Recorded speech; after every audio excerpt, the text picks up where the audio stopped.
مساء الخير على كل عملائنا الكرام. النهاردة بنقدم لكم أقوى كوليكشن لسنة 2024. هنتفرج مع بعض في الفيديو ده على أحدث غرف النوم المودرن والدريسنج اللي احنا عملناها سنة 2023. أول حاجة معانا دي الغرفة ألترا مودرن، دي نظام دريسنج زي ما حضراتكم شايفين كده معانا. ده شكل الكيمود 2 درج، وده شكل السرير. ده الديزاين بتاع التسريحة، وده البف بتاع التسريحة الكرسي. ده شكل الدولاب زي ما حضراتكم شايفين كده، معمول بالإزاز الفومي، وده حاجة ستاند للشماعة. الدولاب معمول بالإزاز الفومي من تحت، ومعمول بالقشرة الطبيعي زي ما انتوا شايفين الخشب الزان. ودي غرفة أطفال دريسنج، معمولة برضو بمقاسات خاصة زي ما حضراتكم شايفين كده.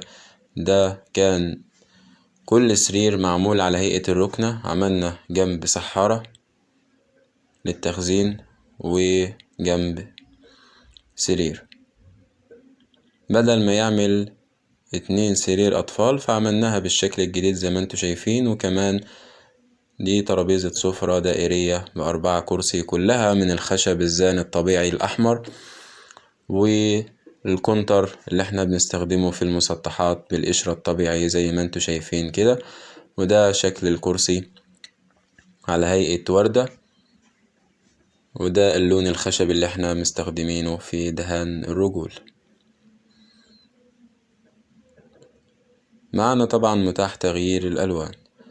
دي معانا دي غرفة أطفال شبابي مودرن زي ما انتوا شايفين كده. الدولاب مكون من 2 ضرفة، معمول باللون الكافيه في اللون الأوف وايت، وده عاطي جمال وشكل للغرفة. نخليها الألوان هادية، يعني ده لأصحاب الناس اللي بتحب الحاجة تكون هادية وعاطية شكل جمالي. ده السرير بتاع الغرفة كله سادة زي ما انتوا شايفين كده. وده ال2 كيمود بتوع الغرفة، كل كيمود ليه 2 درج، وبرضو زي التقسيمة اللي احنا عاملينها، الجسم كله من بره كافيه، والادراج معمولة بالاوف وايت. وده هنا كان مستخدم سحارة ومكان تخزين 2 درج تحت السرير. ده برضو كان حاجة جميلة برضو تعبتنا، بس كان ده برضو طبعا بناء على رغبة العميل، فاحنا بنحاول ان احنا ننفذ لكم ونرضيكم في كل الاتجاهات وكل الآراء. فأي صورة بتتبعت لنا بالتصميم والحاجة اللي العميل بيختاره، احنا بيتم التواصل بالمقاسات وبالشكل اللي انت بتختاره، وبتكون معانا مرحلة الخشب بنخلصها وبنصورها لك وبتتفرج عليها، عشان لو في اي اضافات او اي تعليقات حابب ان انت تضيفها قبل طبعا ما ندخل مرحلة الدهان. لان طالما احنا دخلنا مرحلة الدهان ما عادش هنقدر ان احنا نعدل اي حاجة في الغرفة، لا مقاسات ولا اضافات ولا اي حاجة. ودي معانا غرفة دائرية زي ما انتوا شايفين كده.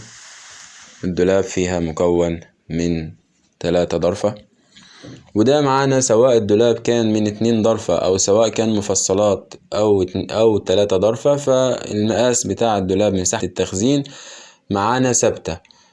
اما اللي بيتغير هو الشكل، يعني الضرفة بدل ما تبقى، وفي دولاب برضو بنعمله 4 ضرفة، فده كل الضرفة نفسها هي اللي مساحتها العرض بتاعها بيصغر او بيكبر حسب طبعا ايه موديلها. الشكل والمساخيلية للدولاب من الداخل فهي واحد معانا. ودي هنا الغرفة معانا مكونة من سرير زي ما انتوا شايفين كده، معمول برضو تنجيد في الظهر بنظام، وبنستخدم طبعا الأقمشة الجلد المقلوب سواء القطيفة أو سواء السيزر عشان حاجة تستحمل برضو معانا. الإدراج كلها احنا مبطنينها من الداخل زي ما انتوا شايفين كده عشان تدي جمال وشكل للغرفة. والغرفة معمولة أيضا باللون الكافيه أو البني في اللون الأوف وايت، ودي كانت عاطية برضو تناسق في الألوان، طالعة تحفة فنية زي ما انتوا شايفين كده. معانا التسريحة كلها دراج، وطبعا دي فيها مساحة تخزين كبيرة في الادراج. معانا البرواز بتاعها كان دائري، بس طبعا كان لسه معلقناش البرواز. معانا الدولاب زي ما انتوا شايفين 3 ضرفة، ومعانا السرير، ومعانا 2 كوميدينو، وطبعا الشماعة والبف. طبعا الخامات المستخدمة كلها خشب زان زي ما انتوا شايفين كده. واحنا معانا متاح تغيير الالوان، تقدر تختار من الفيديو ده اي صورة او اي موديل يعجبك، واحنا علينا التنفيذ. بتبعته لنا او بتكتب لنا في التعليقات في الكومنتات، واحنا بيتم التواصل والرد على حضرتك في اي وقت. احنا بنرد عليك، مفيش اي حد ما بنردش عليه. فبتقدر تختار الموديل اللي بيناسبك، بتقدر تبعت صورة معينة، او بتحدد المقاسات اللي انت عايزها، وبتحدد كمان الالوان اللي بتناسب ذوقك وبتناسب شقتك. ودي معانا غرفة شبابي نيو كلاسيك. ده شكل الدولاب، نظام بليكار، ظرف مفصلات عقوبة فوق وتحت. وده ايضا كان تم اختياره بناء على رغبة العميل. وده مع دي غرفة سرير واحد، عشان طبعا مساحة الغرفة، فتعمل سرير واحد 120 في طول 2 متر، ومعاه كيميدينو واحد ب2 درج، ومعاه الدولاب زي ما انتوا شايفين 2 متر، ليه 4 ظرف تحت و4 ظرف فوق عقوبة. وده شكل الدولاب من الداخل. في طبعا مساحة تخزين كبيرة ما شاء الله. دي وحدة إدراج جوه الدولاب، ومعمولة تقسيمة، برضو تقسيمة جميلة اللي احنا عاملينها، تدي معاه مساحة كبيرة، وكلها زي ما انتوا شايفين من الداخل أخشاب طبيعية. وده نظام البليكار. عملنا طبعا هنا الدهب باللون الفضي زي ما هو طلب، وعملنا البورتريه زي ما انتوا شايفين في الرسم. فالأوضة كلها معمولة باللون الأوف وايت الديكو. والسرير فيه تنجيد في الوش، السرير الصغير والوش الكبير. ودي برضو كانت في نفس الشقة ونفس تصميم الغرفة، بس اختار هنا الدهب يكون ذهبي اللي هو بالنسبة للقيمة. أما بالنسبة للون فهو واحد، اللون الأوف وايت، وكان برضو البورتريه، وكل حاجة بنفس تصميماتها وبنفس كل حاجة موجودة في الغرفة التانية. بس كل اللي احنا عملناه هنا الفرق ان هي القيمة هنا بدل ما هي دهب فضي عملناها الدهب التركي الذهبي الأصفر زي ما انتوا شايفين. وطبعا غيرنا لون القماش، عملناه برضو كافيه على ذهبي كده عشان يتتماشى ويتناسق مع اللون الجديد اللي احنا غيرناه. نفس كل حاجة، نفس السرير، نفس الكيميدينو، نفس الدولاب، برضو البليكار 4 ظرف تحت و4 ظرف فوق. وده نفس تقسيمة الدولاب كمان من الداخل بالمساحة. كلها خشب زان أحمر زي ما انتوا شايفين كده، كلها أخشاب زان يا جماعة. ده الشغل الستيل بتاع زمان، الشغل الدمياطي اللي معادش موجود ومعادش متوفر دلوقتي.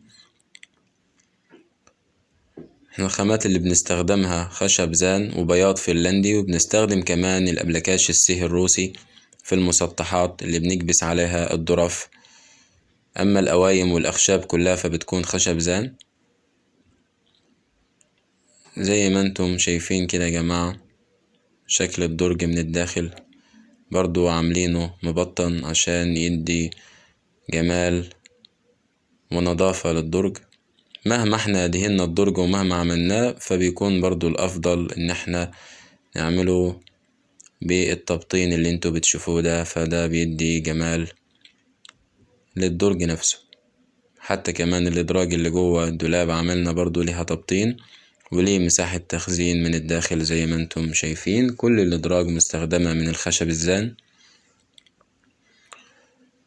ودي العقوبة اللي انا قلت لحضراتكم عليها. وجبنا طبعا مقبض ذهبي عشان يبقى في تناسق في الالوان. يا ريت تكتبوا لي في الكومنتات ايه اللي عجبتكم من الغرفة، اللي القيمة بتاعتها معمولة باللون الذهبي طبيعي ولا اللي احنا عملناها باللون الفضي. يا ريت تكتبوها. طبعا كلها قيمة يدوي زي ما انتوا شايفين كده يا جماعة، قيمة يدوي هاند ميد، حاجة محترمة.